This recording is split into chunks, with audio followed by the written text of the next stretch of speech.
Of course, that huge match for the Lionesses coming up this evening. We'll hear from our North East players before 5 o'clock. And also, again, get a little bit more now on that news we've been hearing all day of the idea to ban all cars completely from Newcastle city centre 1 day a week. What do you think?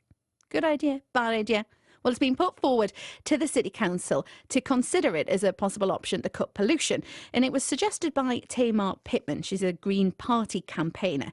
Now, of course, we've talked about it for a little while now. The council are currently debating plans to bring in tolls on vehicles travelling into Newcastle city centre to comply with the calls from the government to slash dangerous emissions. And this is just another suggestion being put forward. Taymar says the idea is a simple solution and it's already being done in other major cities. So she popped into BBC Newcastle a little earlier on to tell me more about how it would all work. Newcastle has two real problems. One of them is air quality, and they've recently done an air quality consultation and suggested some less radical ideas.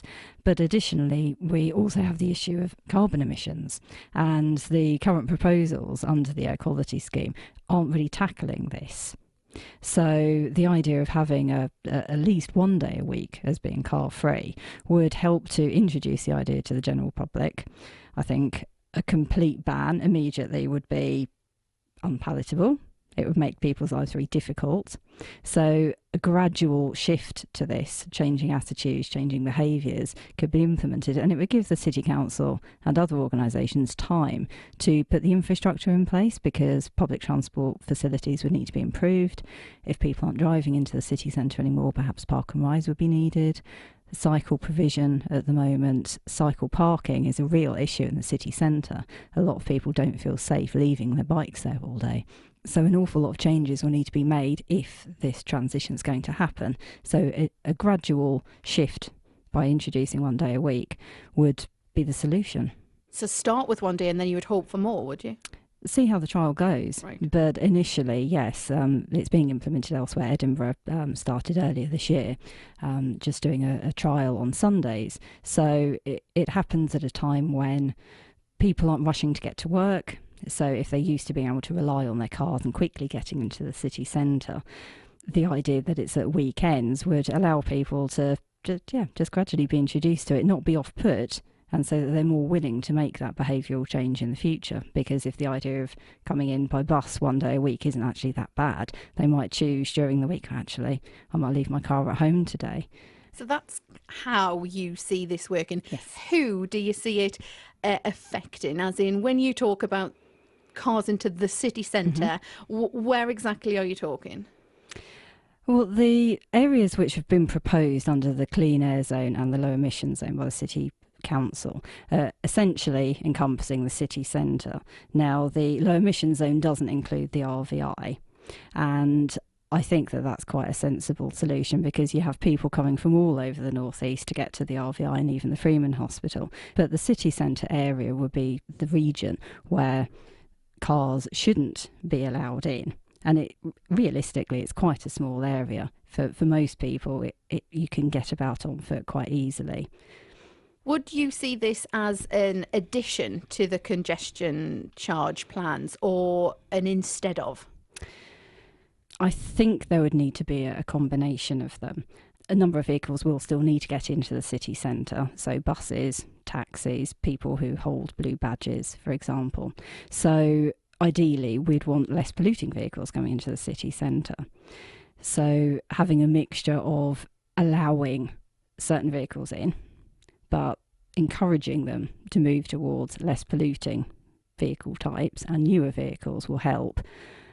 Additionally, the behavioural change and modal shift away from using your car just to go into town whenever you like, and moving towards public transport or walking or cycling or even bikes. Electric bikes are becoming more and more popular, and they would satisfy a number of needs. So if people are a bit concerned about their fitness and being able to travel long distances by bike, that could be a really good solution for them. The congestion charge, we've heard so many people say, this is really going to hit me hard. This is a massive expense for me. Why isn't that enough then? Our drivers not facing enough with that change that you then want to ban them from a whole day of bringing their vehicle into the city?